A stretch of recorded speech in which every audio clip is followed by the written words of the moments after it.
15ನೇ ತಾರೀಕು ಮಾನ್ಯ ಮುಖ್ಯಮಂತ್ರಿಗಳು ಜಿಲ್ಲಾಧ್ಯಕ್ಷ ಕೆಲಸ ಮಾಡ್ತಾರೆ.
ಹೋರಾಟ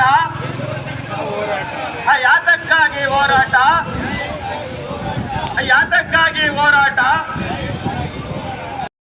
ನಮ್ಮ ರೈತರನ್ನ ಬೇಟೆಗಾರರೆಂದು ಅರಣ್ಯ ಇಲಾಖೆ ಅಧಿಕಾರಿಗಳು ಅವರ ಬಂದೂಕುಗಳಿಂದ ಏನು ಕೊಲೆ ಮಾಡಿದ್ದಾರೆ ಅದನ್ನ ಖಂಡಿಸಿ ಇವತ್ತು ನಾವು ಬೃಹತ್ತಾದಂಥ ಒಂದು ಪ್ರತಿಭಟನೆ ಮಾಡ್ತಾ ಇದ್ದೀವಿ. ಇದರ ಉದ್ದೇಶ ಇಷ್ಟೇ.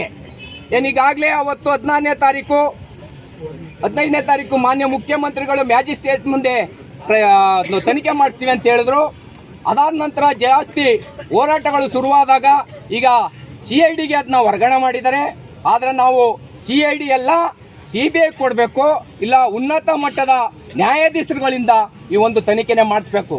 ಇದು ಆಗಲಿಲ್ಲ ಅಂದ್ರೆ ನಾನು ಇನ್ನೊಂದು ಹೇಳಕ್ಕೆ ಇಚ್ಛಪಡ್ತೀನಿ, ಸಂಘಟನೆಯಿಂದ ಇವ್ರನ್ನೆಲ್ಲರೂ ಮೊಂಪರು ಪರೀಕ್ಷೆ ಮಾಡಿದ್ರೆ ಒಳ್ಳೆ ಸತ್ಯಾಂಶ ಆಸೆ ಬರುತ್ತೆ.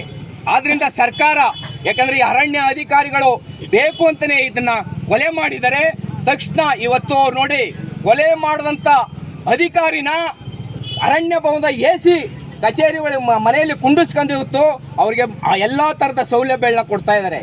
ಇವತ್ತು ನೊಂದಂಥ ಕುಟುಂಬ ಇವತ್ತು ಬೀದಿಲಿ ನಿಂತಿದೆ. ಸರ್ಕಾರ ನೊಂದಂಥ ಕುಟುಂಬಕ್ಕೆ ಧಾವಿಸಬೇಕು. ಮತ್ತು ಈಗಾಗಲೇ ತಾವೇನು 5 ಲಕ್ಷ ಘೋಷಣೆ ಮಾಡಿರೋದು ಯಾವುದೇ ಕಾರಣಕ್ಕೂ ಅವ್ರಿಗೆ ಸಾಲಲ್ಲ. ಹೆಚ್ಚಿನ ಪರಿಹಾರನ ಏನು ನಾವು ಬೇಡಿಕೆ ಇಟ್ಟಿದ್ದೀವಿ, ಆ ಬೇಡಿಕೆಯನ್ನು ಈಗಲಾರು ಅರಣ್ಯ ಸಚಿವರು ಈಡೇರಿಸಬೇಕು. ಮತ್ತು ಅವ್ರ ಮಕ್ಕಳ ಮುಂದಿನ ವಿದ್ಯಾಭ್ಯಾಸ ಏನಿದೆ ಅದನ್ನು ಕೈಗೆತ್ತಬೇಕು ಅಂತ ನಾವು ಈ ಮೂಲಕ ಇವತ್ತು ಪ್ರತಿಭಟನೆ ಮಾಡ್ತಾ ಇದ್ದೀವಿ. ನಾವು ಇವತ್ತು ಸಾಂಕೇತಿಕವಾಗಿ ಒಂದು ಪ್ರತಿಭಟನೆ ಮಾಡ್ತಾ ಇದ್ದೀವಿ. ಮುಂದೆ ಸರ್ಕಾರ ಏನಾದರೂ ಇದ್ರ ಬಗ್ಗೆ ನೆಗ್ಲೆಕ್ಟ್ ಮಾಡಿದ್ರೆ ಬೇರೆ ಥರದ ಚಳುವಳಿಗಳನ್ನ ನಾವು ರೂಪಿಸ್ಬೇಕತ್ತೆ.